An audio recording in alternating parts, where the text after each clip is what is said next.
Hello everyone, स्वागत है आप सभी का आपके अपने चैनल वी मैथ्स पर। तो लास्ट वीडियो में हमने 10 क्वेश्चंस डिस्कस किए थे बेटा। हमारे जो 10 क्वेश्चंस थे वो सेट्स चैप्टर से रहे थे। आज की इस वीडियो में हम लोग क्वेश्चन नंबर 11 से लेके क्वेश्चन नंबर 20 तक डिस्कस करेंगे। ये क्वेश्चंस बनाने का एक ही मोटिव था कि आपको पता लग जाए कि रिलेशंस चैप्टर जो हमने पढ़ा है, एक तो वो पहली चीज़ कितना इंपॉर्टेंस रखता है, सेकेंड चीज़ कि उससे क्वेश्चन कैसे कैसे फ्रेम किए जा सकते हैं। तो यहाँ पे आपको वेराइटीज ऑफ क्वेश्चंस देखने को मिलेंगे रिलेशंस चैप्टर से। तो ये क्वेश्चंस शुरू करने से पहले मैं आपका रिलेशंस चैप्टर का एक रिवीजन करा देता हूँ, एक समरी के उस पर दे देता हूँ मैं आपको कि हमने वहाँ पे क्या क्या पढ़ा था। अगर आप वो वीडियोस देख चुके हो तो आप यहाँ से क्वेश्चंस प्रैक्टिस करिए, नहीं तो पहले आप वो 2 वीडियोस जरूर देखिए। आपको रिलेशंस चैप्टर क्लियर हो जाएगा, आपके माइंड प्रॉपर आपका माइंड क्लियर हो जाएगा कि रिलेशंस में क्या क्या चीज़ें होती हैं, कैसे पूछी जाएंगी, वो आप इस वीडियो से सीखोगे। तो देख लेते हैं क्या क्या हमने वहाँ पढ़ा था। सबसे पहली चीज़ हमने वहाँ पढ़ी थी ऑर्डर्ड पेयर्स क्या होते हैं। फिर हमने दूसरे नंबर पे देखा था कि हमारा कार्टेशियन प्रोडक्ट क्या होता है। फिर हमने देखा था रिलेशंस क्या होते हैं। वहाँ मैंने आपको एक चीज़ बताई थी कि रिलेशंस जो हैं वो एक सबसेट होता है कार्टेशियन प्रोडक्ट का। उसके बाद हमने क्या सीखा था, फिर हमने टाइप्स ऑफ रिलेशंस पढ़े थे, जिसमें हमने सबसे पहले आइडेंटिटी रिलेशन पढ़ा था, फिर हमने यूनिवर्सल रिलेशन पढ़ा था, उसके बाद हमने पढ़ा था एम्प्टी रिलेशन। वहाँ मैंने बताया था कि यूनिवर्सल रिलेशन और एम्प्टी रिलेशंस को मिला के ही ट्रिवियल रिलेशंस बोला जाता है। फिर उसके बाद हमने पढ़े थे रिफ्लेक्सिव रिलेशन क्या होते हैं, इररिफ्लेक्सिव रिलेशंस क्या होते हैं। फिर सिमेट्रिक रिलेशन, उसी के अंदर मैंने बताया था आपको असिमेट्रिक रिलेशंस कैसे होते हैं और एंटी सिमेट्रिक रिलेशंस कैसे होते हैं। फिर हमने पढ़ा था ट्रांजिटिव रिलेशंस क्या होते हैं। लास्ट में हमने देखा था कि इक्विवेलेंस रिलेशंस क्या होते हैं। इक्विवेलेंस रिलेशंस वही रिलेशन होते हैं जो रिफ्लेक्सिव, सिमेट्रिक और ट्रांजिटिव तीनों होंगे एक साथ में। ये सब चीज़ें वहाँ पे डिस्कस करी थी। और मैंने आपको एक चीज़ और बताई थी कि कुछ रिलेशंस, नंबर ऑफ रिलेशंस निकालने के डायरेक्ट रिजल्ट्स होते हैं, वो भी मैं आपको आज की वीडियो में बता दूंगा। क्वेश्चन नंबर 11 से क्वेश्चन नंबर 20 तक हम यहाँ डिस्कस करेंगे। हमारे 10 क्वेश्चन रहेंगे। इसमें आपको वेराइटीज ऑफ क्वेश्चन दिखेंगे, कैसे कैसे क्वेश्चन यहाँ फ्रेम किए जा सकते हैं। ठीक, तो अब समय ना वेस्ट करते हुए हम लोग अपना शुरू करते हैं क्वेश्चन नंबर 11 से। क्वेश्चन नंबर 11 देखिए हमें क्या कहता है। दो सेट्स है मेरे सामने कि sets A and be having 99 elements in common. 99 elements in common का मतलब क्या होगा कि जब आप देखोगे ए इंटरसेक्शन बी, दोनों के बीच में 99 एलिमेंट्स जो है इंटरसेक्शन में देते हैं। हमें बताना है number of elements common to each of the sets A cross B and B cross A. देखिए मैं आपको ना एक रिजल्ट लिखवा रहा हूँ आज यहाँ पे, इसको आपको अच्छे से याद रखना है। कभी भी आपसे पूछा जाए A cross B intersection B cross A, कि ए क्रॉस बी और बी क्रॉस ए का इंटरसेक्शन आपको निकालना हो, तो आप कहोगे A intersection B into A intersection B. या फिर आप इसको लिख सकते हो, ऐसे भी लिख सकते हो आप इसको कि A intersection B into B intersection B. दोनों ही सेम चीज़ें लिखी हुई हैं। तो मैंने आपको क्या रिजल्ट बताया, मैंने आपको रिजल्ट बताया कि ए क्रॉस बी जो होगा उसका बी क्रॉस ए के साथ इंटरसेक्शन, मतलब कि दोनों क्रॉस प्रोडक्ट में आपको कॉमन एलिमेंट्स बताने होंगे कि कितने कॉमन एलिमेंट्स होंगे। तो आप क्या करोगे, जितने ए इंटरसेक्शन बी में होंगे ना उनका ही इनटू करवा दो बेटा, उनका मल्टीप्लाई करा दो, मतलब स्क्वायर हो जाएगा एक तरीके से। ठीक, तो यहाँ पे अगर वो चीज़ देखूँ मैं, तो हमारा ए इंटरसेक्शन बी में 99 थे और मुझे ए क्रॉस बी और बी क्रॉस ए में बताने हैं, तो आंसर क्या आ जाएगा 99 इंटू 99, जिसको हम लोग बोलते हैं 99 का स्क्वायर। तो हमारा ऑप्शन नंबर बी यहाँ पे करेक्ट आंसर हो जाएगा। ठीक है, उम्मीद करता हूँ आपको क्लियर हो गया होगा। बाकी आपको ये वाला रिजल्ट बेटा जो है ये याद रखना है, ये बहुत इंपॉर्टेंट रिजल्ट होता है। ठीक, आपको डायरेक्ट आ जाएगा आंसर। नेक्स्ट क्वेश्चन देखते हैं, क्वेश्चन नंबर 12 क्या कहता है। क्वेश्चन नंबर 12 देखिए कहता है कि suppose that the number of elements in set A is P. A set है, सेट ए में नंबर ऑफ एलिमेंट्स कितने हैं, पी। फिर number of elements in set B, B में कितने हैं, बी में है सर क्यू। ठीक है, number of elements in A cross B, तो ये हमने सीखा ही था ए क्रॉस बी में कितने एलिमेंट्स होंगे, तो आप कहोगे सर पी इंटू क्यू होंगे, पी क्यू। वो 7 है, पी क्यू की वैल्यू 7 दे रखी है, P square plus Q square मुझे बताना है। अब देखिए 7 कैसे बना होगा, या तो पी 7 होगा और क्यू 1 होगा, या फिर क्यू 1 पी 1 होगा और क्यू 7 होगा। ये दो ही पॉसिबिलिटीज हो सकती है 7 बनाने की। अब पी और क्यू को इंटीजर होना पड़ेगा या फिर नेचुरल नंबर जरूर होना पड़ेगा, तभी तो आपका एक फ्रैक्शन नहीं बनेगा इधर। अगर आप कहो कि सर हम कैसे मान लें, इसमें तो बहुत सारे हो सकते हैं कि इसको 3.5 इंटू 2 होगा, तो क्या कभी 3.5 एलिमेंट हो सकता है किसी के अंदर, नहीं हो सकता, वो एक इंटीजर की फॉर्म में ही होंगे। ठीक है, तो ये हमारे ये आ गया। तो अब मुझे बताना है P square plus Q square. अब आप कुछ भी कर लो, तो 7 स्क्वायर प्लस 1 स्क्वायर लिख लो, या फिर आप इसको 1 स्क्वायर प्लस 7 स्क्वायर लिख लो। आपका आंसर आ जाएगा 49 प्लस 1 इज इक्वल टू 50। इतना सिंपल सा आपका क्वेश्चन था। ऑप्शन नंबर सी आपका यहाँ पे आंसर हो जाएगा, करेक्ट आंसर। ठीक, नेक्स्ट क्वेश्चन की तरफ बढ़ते हैं। नेक्स्ट क्वेश्चन देखिए हमें क्या कहता है। नेक्स्ट क्वेश्चन में है let A is equal to 1 2 3 then total number of distinct relations that can be defined over A. आपको रिलेशंस बताने जो डिफाइंड ओवर ए। तो ये भी देखो बिल्कुल सिंपल है बेटा। नंबर ऑफ एलिमेंट्स ए में कितने हैं, तो आप कहोगे सर 3। तो number of elements A cross ए में कितने हो जाएंगे, आप कहोगे सर 3 × 3 जो कि 9 हो जाएंगे। और नंबर ऑफ रिलेशंस क्या है, नंबर ऑफ रिलेशंस मैंने आपको बताया ही है। नंबर ऑफ रिलेशंस होंगे हमारा 2 की पावर में m, और m हमारा क्या होता है, m हमारा होता है कि a क्रॉस m मेरा क्या है, m होता है मेरा number of elements in a cross a। ठीक है, तो यहाँ से मेरा आंसर आ जाएगा 2 की पावर 9। इतना सा आपको करना था। देखिए नंबर ऑफ सबसेट्स हम जानते हैं, तो a क्रॉस रिलेशंस क्या होता है, रिलेशंस सबसेट ही तो होता है एक सेट का। रिलेशंस सबसेट होता है कार्टेशियन प्रोडक्ट का। अब कार्टेशियन प्रोडक्ट में 9 एलिमेंट हैं, तो इसके सबसेट्स कितने होंगे, 2 की पावर 9 होंगे। ठीक है, हमारा 13th क्वेश्चन यहाँ कंप्लीट होता है। फिर हमारा next question, question number 14। Question number 14 क्या कहता है, let A be the set of first 10 natural numbers and R be a relation in A defined by. देखिए एक रिलेशन आपको दे दी और आपको बताना कौन सा इसमें से फॉल्स है। अब सपोज करिए आपको सबसे पहले क्या दिया है कि ए आपके पास एक सेट है, फर्स्ट 10 नेचुरल नंबर्स कौन से होते हैं, 1 2 सो ऑन करते हुए आप 10 तक चले जाओगे। ठीक है, अब आपको रिलेशन फाइंड करनी है। रिलेशन क्या है, x plus 2y is equal to 10। तो यहाँ से मैं y की वैल्यू निकाल लेता हूँ। 2y is equal to 10 minus x, y is equal to 10 minus x by 2। अब देखिए मैं x मतलब, अब देखिए मैंने आपको एक दो चीज़ें बताई थी वहाँ पे। सपोज करिए मैं क्या कहता था कि ये सेट a है, ये भी सेट a है, रिलेशन a में चाहिए तो a क्रॉस एक चाहिए। अब यहाँ से डोमेन जाएगी, इधर रेंज मिलेगी। यहाँ से क्या आएगी, डोमेन, इधर आएगी रेंज। तो डोमेन मतलब जो जो वैल्यूज हम पुट करते चले जाएंगे उनका जो आंसर आएगा, आंसर होता है रेंज। डोमेन मतलब जो जो चीज़ें मैं पुट कर सकता हूँ। तो अब पुट क्या कर सकता हूँ, x की जगह मैं 1 2 3 10 सब कुछ रख सकता हूँ।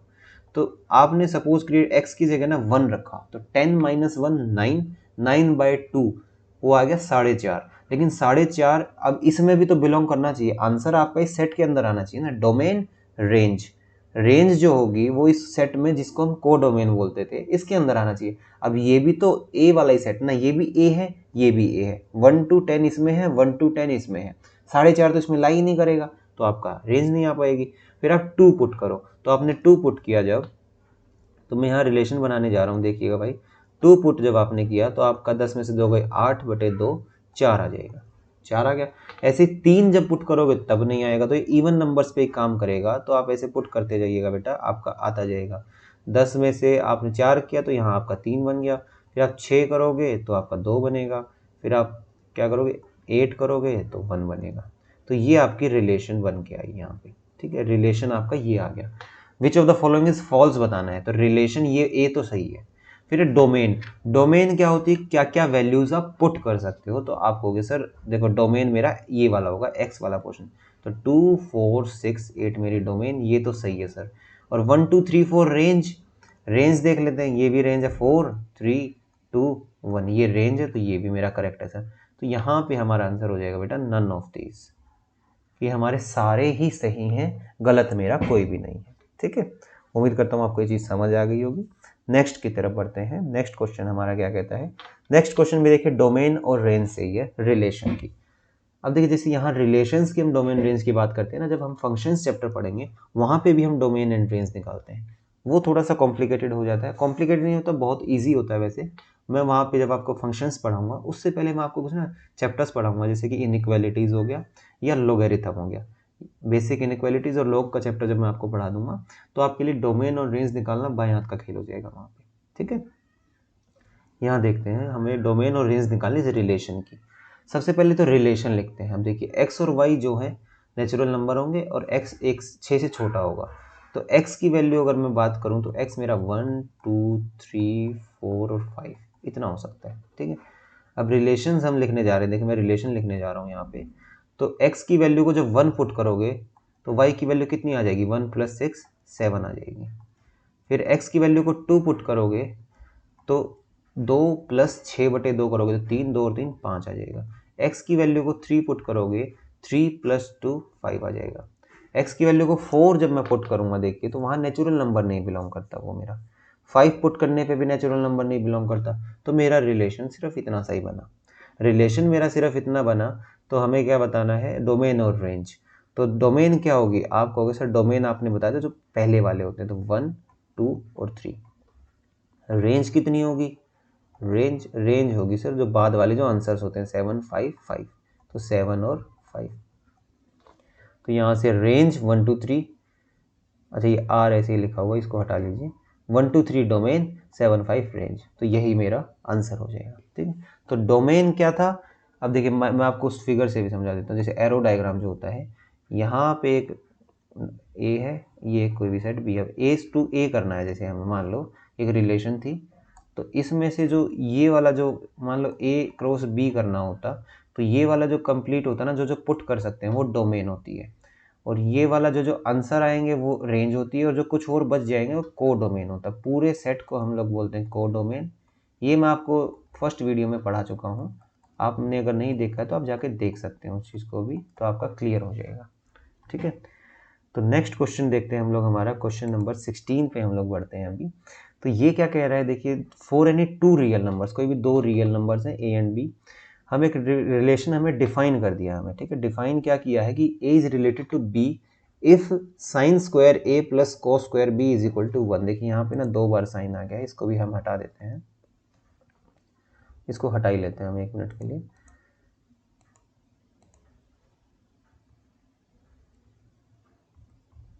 अब देखिए आपके सामने क्या लिखा हुआ है, sine square a plus sine cos square b 1 है। रिलेशन बताना है कैसी रिलेशन होगी, ठीक है।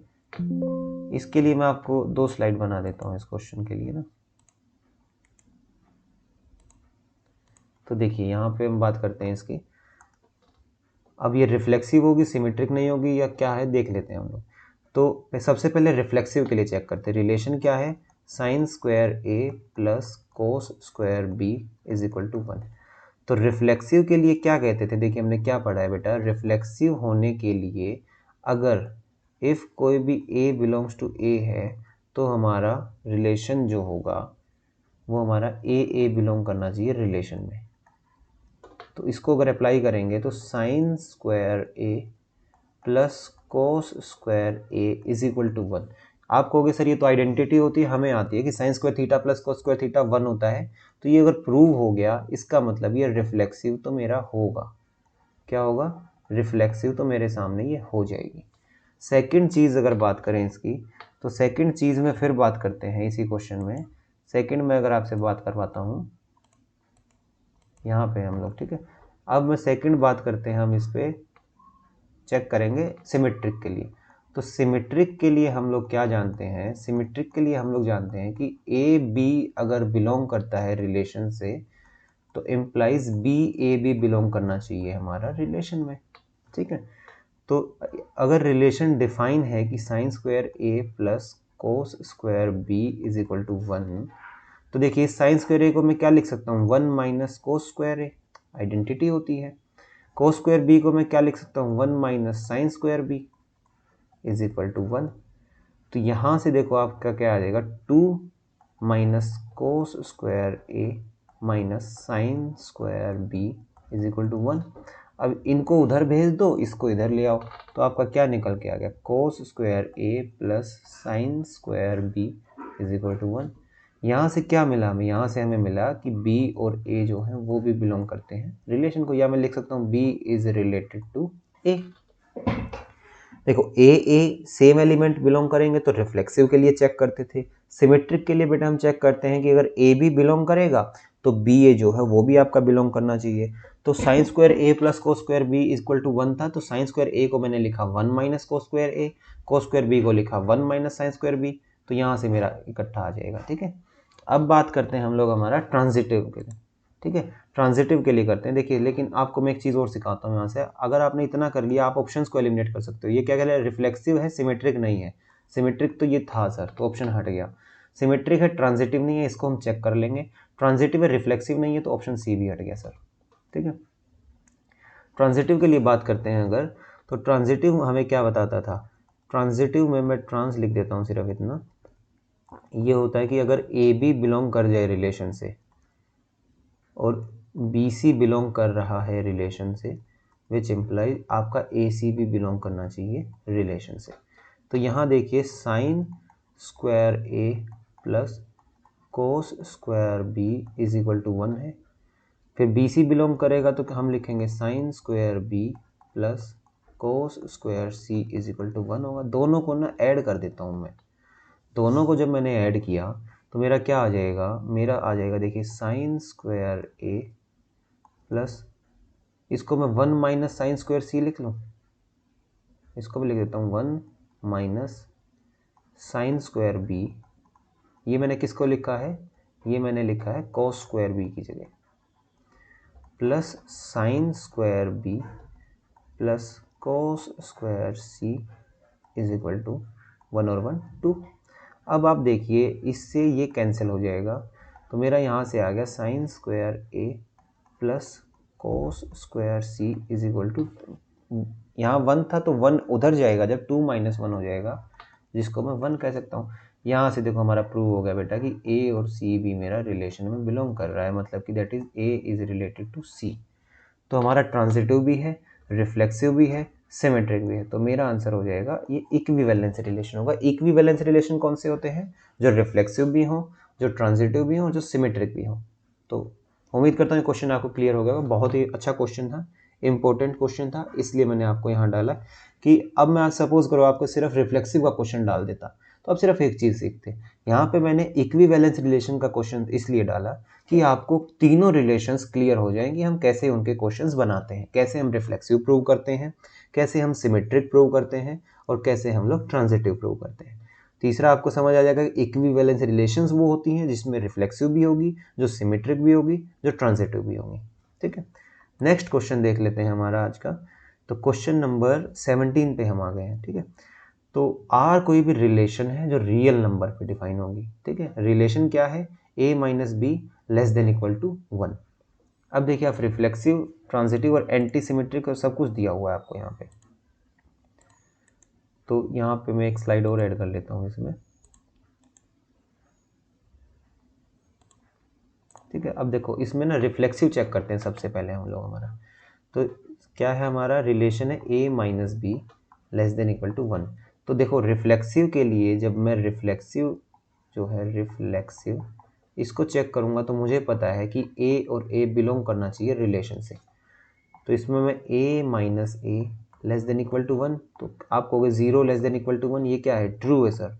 ये ट्रू है अगर, तो ये रिफ्लेक्सिव तो होगी ही होगी, तो रिफ्लेक्सिव तो होगी। अब इसको होल्ड कर लेते हैं। ठीक है, ट्रांजिटिव चेक करते हैं। ट्रांजिटिव चेक करेंगे तो क्या होगा मेरा ट्रांजिटिव के लिए, ये मैं यहाँ ट्रांजिटिव करने जा रहा हूँ। ठीक है,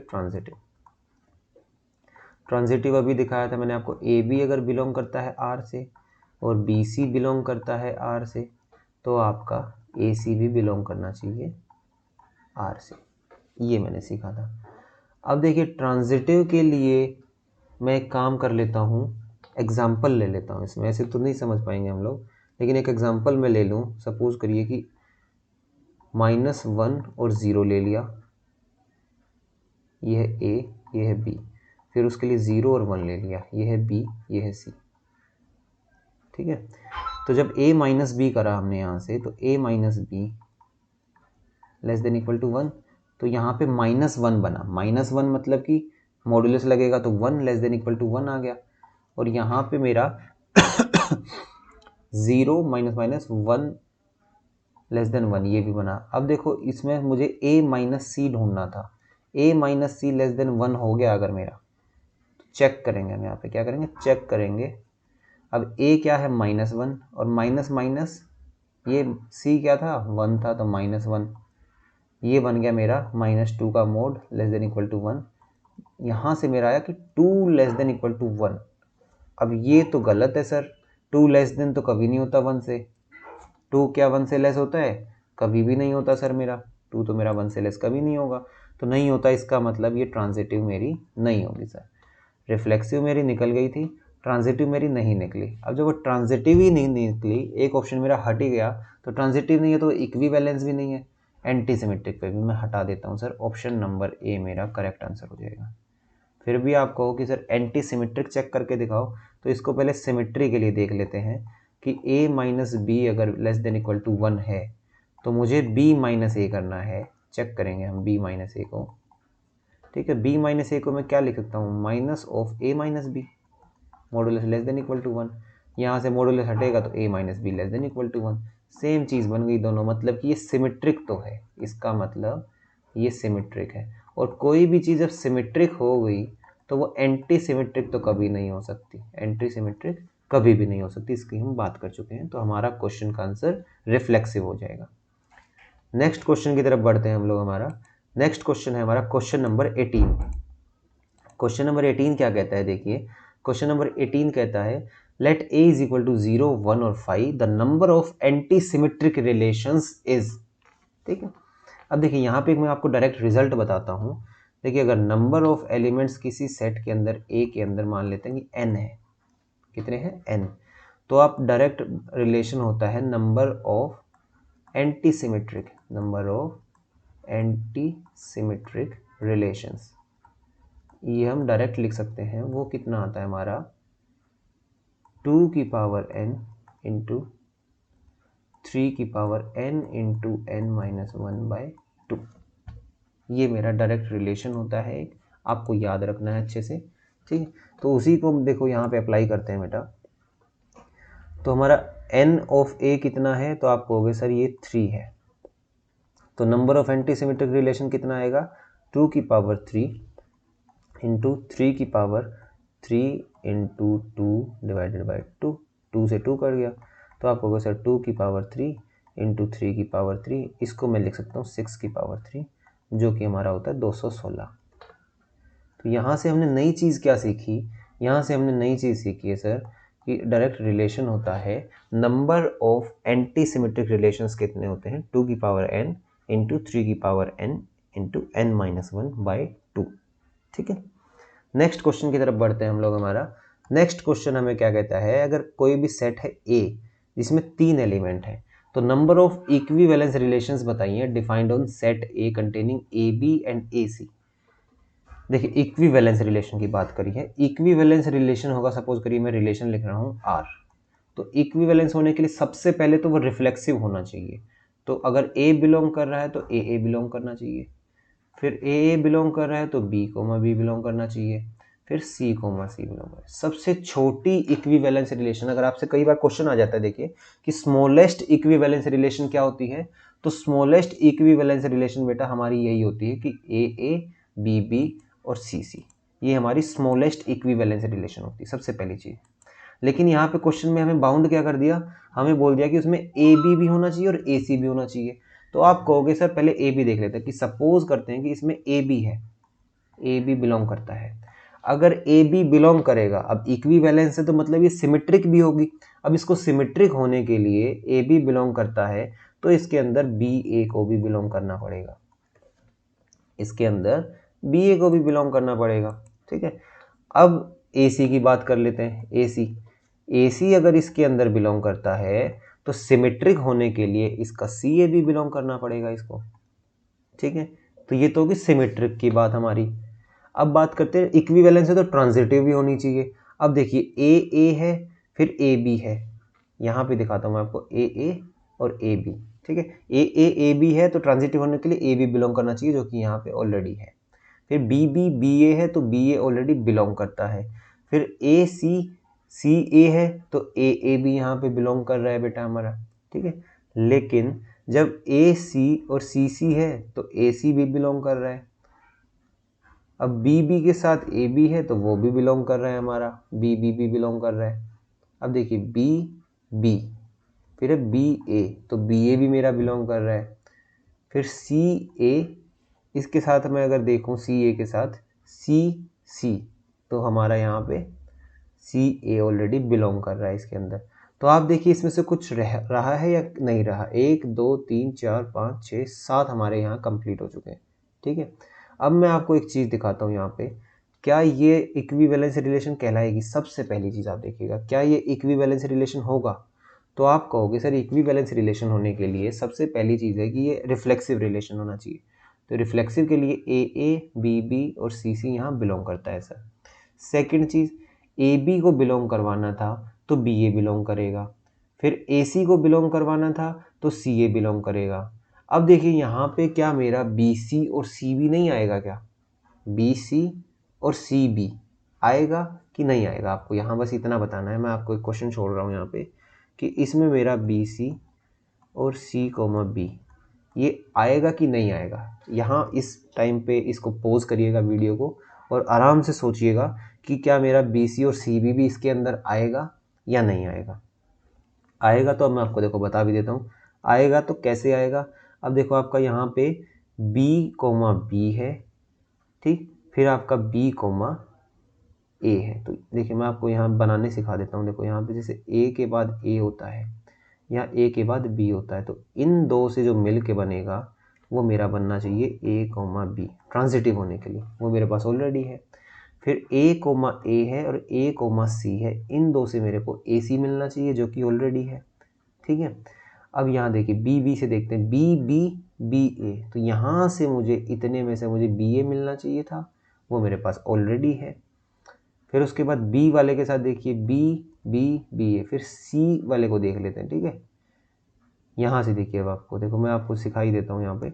अब जब मैं इसकी बात करूँगा ना बेटा बी ए की और ए सी की, यहाँ से मुझे दिख रहा है कि ट्रांजिटिव होने के लिए बी कोमा सी मेरा बिलोंग करना चाहिए। और जब मेरा बी कोमा सी बिलोंग करेगा, अब सिमेट्रिक होने के लिए मेरा सी कोमा बी को भी बिलोंग करना चाहिए। अब ये मेरी जाके इक्विवेलेंस रिलेशन पूरी होगी। देखिए ऐसे पेयरिंग बनाने में ना हालत ख़राब हो जाती है कई बार, लेकिन आपको सिर्फ मैं एक एक स्टेप वाइज मैंने आपको बता दिया कि आपको ढूंढना कैसे होता है। कि पहले से आप लगे, पहले रिफ्लेक्सिव आप बनाइए, फिर जो जो कंटेन करवाना है वो आपने कंटेन करवा दिया, उसके लिए सिमेट्रिक बना दीजिए। थर्ड चीज़, आप एक एक करके लगे, जैसे आपने ए से ढूंढा, फिर आपने ए को ए बी से ढूंढा तो वो ऑलरेडी मिल गया, फिर आप बी बी पे आए, बी बी पे आपने यहाँ ढूंढा ऑलरेडी मिल गया, सी सी पे आपने आए, सी सी पे आपको ऑलरेडी मिल गया। फिर जब आप बी ए और ए सी पे गए तब आपको दिख जाएगा ऑलरेडी, तब आपको दिख जाएगा ऑलरेडी, ठीक है।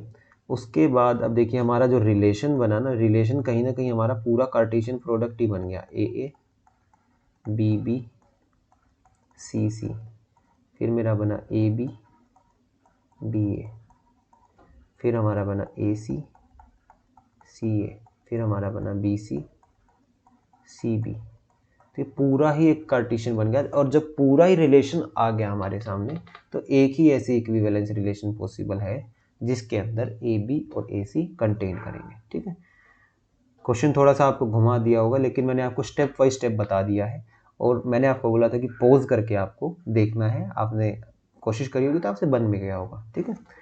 आज का हमारा लास्ट क्वेश्चन देखिए हम लोग देखते हैं। हमारा लास्ट क्वेश्चन हमें क्या कहता है, if number of elements in set ए, कोई भी एक सेट है उसके अंदर नंबर ऑफ एलिमेंट्स है 3। कितने एलिमेंट्स है 3। नंबर ऑफ इक्विवेलेंस रिलेशंस बताओ। अब देखिए इसके लिए भी हमारे सामने ना डायरेक्ट रिजल्ट होता है कि मुझे नंबर ऑफ इक्विवेलेंस रिलेशन बताने हैं, नंबर ऑफ इक्विवेलेंस रिलेशंस, ठीक है। ये होता है मेरे पास डायरेक्ट 2 की पावर n माइनस n।